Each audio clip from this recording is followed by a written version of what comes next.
L'application qu'on vient de faire fonctionne correctement.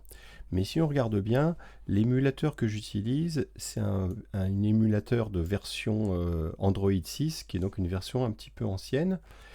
Et en fait, ce que je voudrais faire, c'est faire évoluer mon application pour aller vers des cibles Android plus récentes. Donc là, je vais arrêter mon débogage.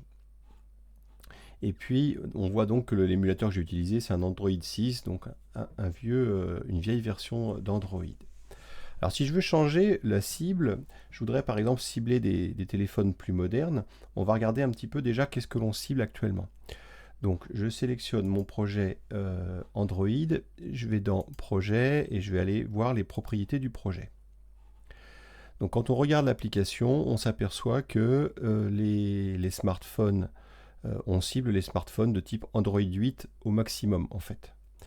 Donc là je vais regarder, bon, alors on est sur une version de Visual Studio 2017 qui au maximum ne peut cibler que les Android de type 9. Si on utilise Visual Studio 2019 ou bientôt Visual Studio 2022, on pourra évidemment cibler les Android supérieurs.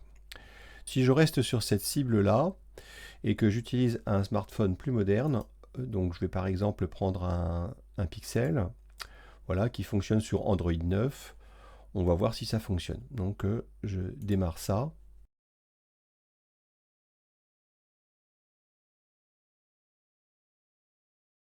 Bon, je vois déjà que l'application arrive, donc même si c'est pas exactement la même version d'Android, apparemment ça fonctionne quand même.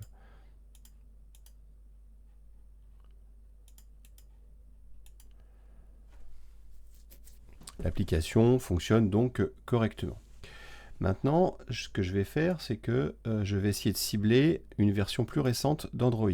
Donc je vais pointer par exemple sur Android 9. Là, on m'indique que le changement de cible, ça va utiliser un autre SDK, il faut donc que je recharge le projet. Je clique donc sur oui.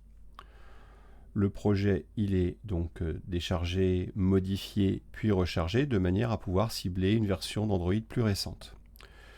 Donc là, je vais relancer ici. Donc ça veut dire que ça va être compilé pour un Android 9, et ma cible, c'est Android 9. Donc, a priori, ça devrait pouvoir fonctionner.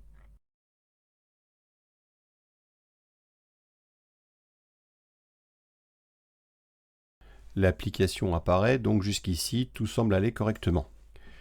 Je saisis mon code postal, donc je vais réessayer Paris par exemple. Je valide.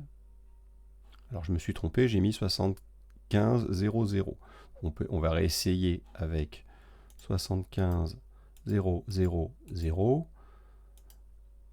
Ça ne marche pas. Je réessaye avec Sarcelles.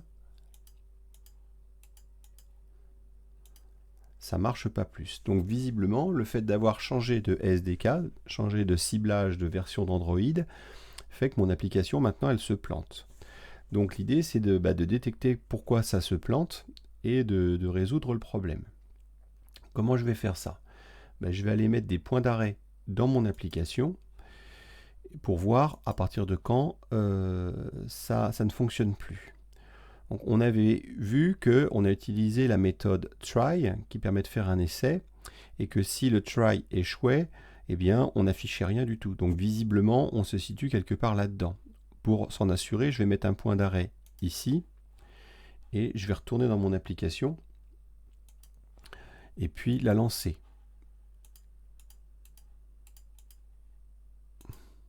Et on voit qu'effectivement le point d'arrêt s'arrête dans le catch, ça veut dire qu'il y a une exception qui est levée. Alors quand je me mets dessus, je peux avoir des informations, mais franchement, c'est pas du tout clair. Donc ce que je vais faire, c'est que je vais instancier un objet que je vais appeler donc X, et donc l'exception va instancier un objet qui s'appellera X comme exception. Et puis, dès qu'on arrivera là-dedans, on pourra interroger cet objet pour en savoir un petit peu plus. Donc je relance, je remets mon code postal. Quand on se positionne sur X, on voit qu'il y a un message, mais ce n'est pas forcément très clair. Donc on va aller inspecter un petit peu ce qu'il y a à l'intérieur. Donc on voit que dedans il y a quelque chose qui s'appelle base. Si je réinterroge base, on voit qu'il y a plein d'informations. Et en particulier, celle qui nous intéresse plus particulièrement, c'est message. ici, et il y a marqué donc clear text HTTP traffic to API openweathermap.org not permitted. Alors ce qui est pas mal, c'est qu'il y a une petite loupe ici, je vais pouvoir l'afficher dans une boîte de texte, et là, très clairement, je vais copier ce truc-là pour savoir qu'est-ce que ça veut dire. Là, je vais aller dans mon navigateur, et puis je vais donc demander. On voit que j'ai des réponses,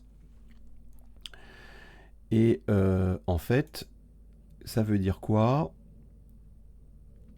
On nous explique que depuis ici la version 9 d'Android, le clear text support is disabled. Donc en fait, on ne supporte plus les requêtes HTTP en clair. Autrement dit, il faut utiliser des requêtes HTTP sécurisées, du HTTPS. Alors c'est ce qu'on va essayer de faire et puis voir si ça fonctionne. Donc je ferme ça, je vais arrêter mon débogage et donc ici, je vais remplacer ça par un S ici, et puis comme il y a une autre requête pour les icônes, je mets du S ici, puisque tout ce qui sera en HTTP ne marchera plus. Donc là, je réessaye.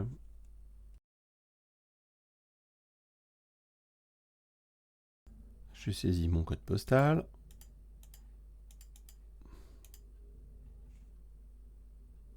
Et là, ça fonctionne de nouveau. Donc le problème venait bien d'ici. Le souci, c'est que il se trouve que là, OpenWeatherMap fonctionne en HTTPS, mais imaginons que j'ai un moteur d'API qui ne fonctionne pas sur du HTTPS. Là, ça voudrait dire que notre application ne fonctionnerait plus. Donc, comment est-ce que je peux faire pour que ça continue à fonctionner sur HTTP tout court? Eh bien, en fait, on retourne sur Internet, et là, on vous dit, bon, voilà, il faut faire tout un tas de modifications. Bon, c'est plus ou moins clair. Pour ma part, j'ai pas trop compris ce qu'il disait ici, mais il y a d'autres messages. Par exemple, il suffit ici de spécifier que c'est sur du Xamarin Form.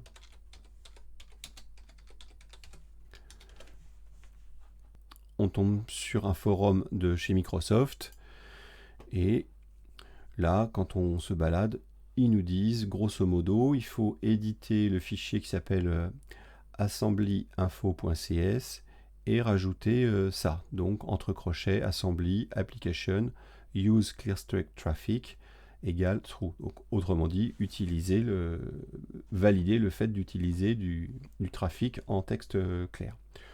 C'est ce qu'on va essayer de faire. Donc on repère le fichier qui s'appelle assembly info. On va aller se mettre en bas, et puis donc on met un crochet, assembly 2 points, ensuite c'était application,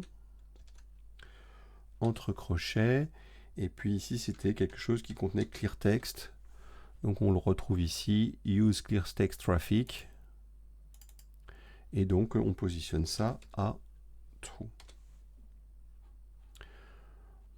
Voilà, il n'y a pas de point virgule apparemment, donc on sauvegarde ça. Et puis, donc, on va vérifier si maintenant ça fonctionne de nouveau avec du HTTP. Je remets mon code postal.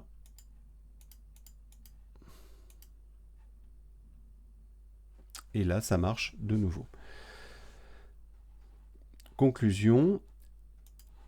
Eh bien, en fait, quand une application ne fonctionne pas, il faut arriver à la déboguer. Pour la déboguer, on met des points d'arrêt. Et on met des points d'arrêt et on essaie d'examiner les objets qui correspondent à l'exception. Donc ici, je rappelle que j'ai créé une variable de type EX et qu'une fois qu'on était dans la partie arrêtée, j'ai pu interroger cet objet et retrouver la partie message qui m'indiquait quelle était la nature du problème. À l'aide d'une recherche Google, j'ai pu identifier quelle était la nature et corriger le problème. C'est une démarche qu'il faut avoir le plus possible. Voilà.